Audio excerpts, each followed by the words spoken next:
दोस्तों एक बार फिर से स्वागत करता हूँ हमारे यूट्यूब चैनल एग्रो स्टडीज़ में। दोस्तों आज की इस वीडियो में दोस्तों मैं बात करूँगा दोस्तों एग्रीकल्चर सुपरवाइज़र के बारे में बात करूँगा। जी हाँ दोस्तों, आपने सही सुना, एग्रीकल्चर सुपरवाइज़र के बारे में बात करूँगा। आप सभी लोग दोस्तों कमेंट कर रहे थे कि सर मुझे एक एग्रीकल्चर सुपरवाइज़र के बारे में वीडियो बनाइए, ठीक है, उसके बारे में फुल एक्सप्लेन कीजिए। तो इसीलिए दोस्तों मैं आज की इस वीडियो में एग्रीकल्चर सुपरवाइज़र के बारे में बात करूँगा, ठीक है। तो वीडियो पर बने रहिएगा, वीडियो को बिना स्किप किए वीडियो को शुरू करते हैं, ठीक है। तो मैं आप सभी को बता दूं, जो एग्रीकल्चर सुपरवाइज़र होता है वह दोस्तों हमारा RSM SSB कराती है, ठीक है। अब इसके बाद दोस्तों देख लेते हैं इसकी डिटेल्स के बारे में। तो मैं आप सभी को बता दूं, इसका जो एग्ज़ाम नेम होता है वो हमारा RSM SSB एग्रीकल्चर सुपरवाइज़र होता है, ठीक है। अब इसके बाद है कंडक्टरी बॉडी, ठीक है, राजस्थान है, subordinated administrative service selected board होता है, ठीक है। इस प्रकार से इसके बाद दोस्तों मैं एग्ज़ाम लेवल की बात करूं तो एग्ज़ाम लेवल इसका नेशनल होता है, ठीक है, राष्ट्रीय होता है। इसके बाद मैं बात करूं एग्ज़ाम मोड की, तो इसका जो एग्ज़ाम मोड होता है वह दोस्तों ऑनलाइन होता है, ठीक है, ना कि ऑफलाइन होता है।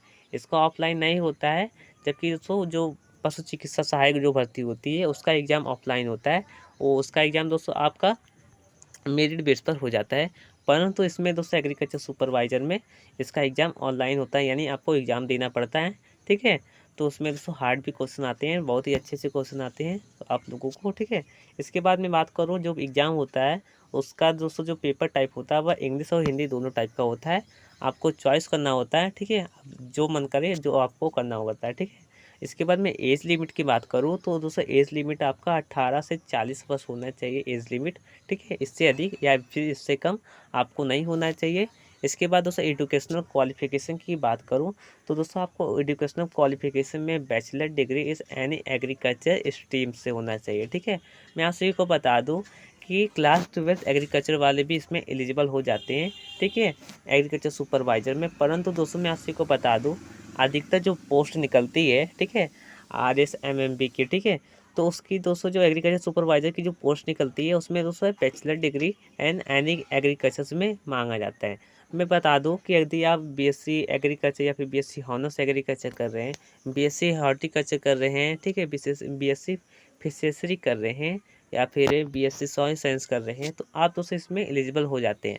यदि दोस्तों आप MSc कर चुके हो फिर भी दोस्तों आप इसमें एलिजिबल हो जाते हैं, उसमें चिंता करने की आवश्यकता नहीं है।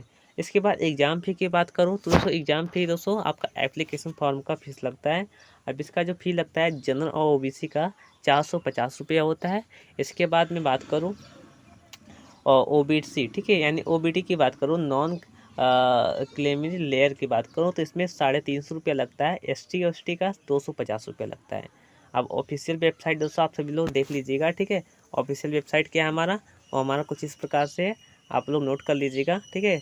ये सर्च करने के बाद दोस्तों आप ऑफिशियल वेबसाइट पर जा सकते हैं, ठीक है, और वहाँ से आप देख सकते हैं कि वैकेंसी निकली है कि नहीं।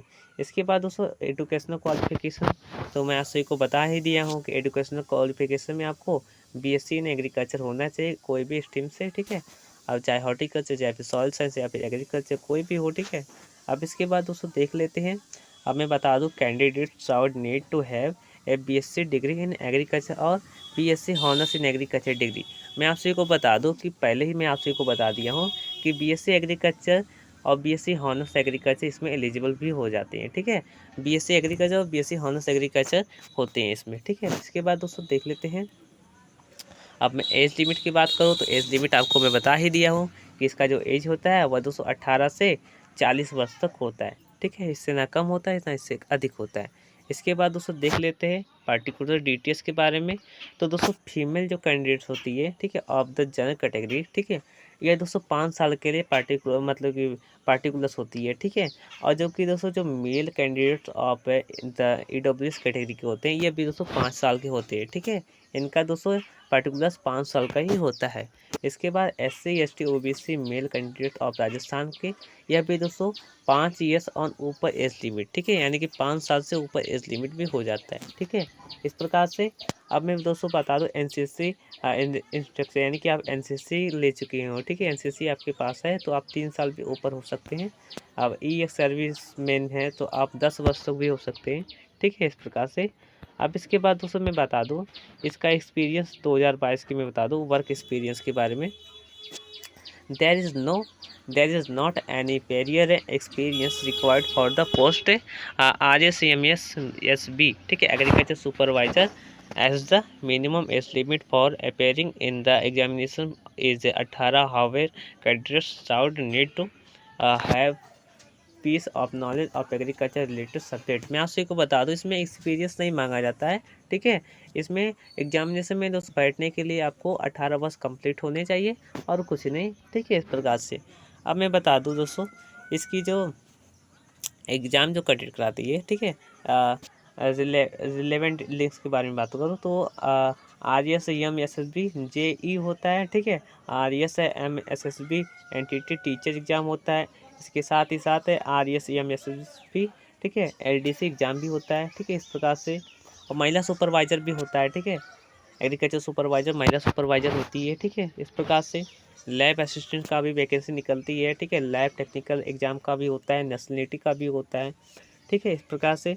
अब दोस्तों देख लेते हैं, ठीक है, इस प्रकार से नंबर ऑफ अटैम्प्ट्स में। अब मैं दोस्तों बता दूं इसका जो मतलब है, क्या बोलते हैं, इसका सिलेबस क्या क्या होता है। अब इसके सिलेबस में दोस्तों आपको हिंदी में दोस्तों क्वेश्चन पूछे जाते हैं, ठीक है।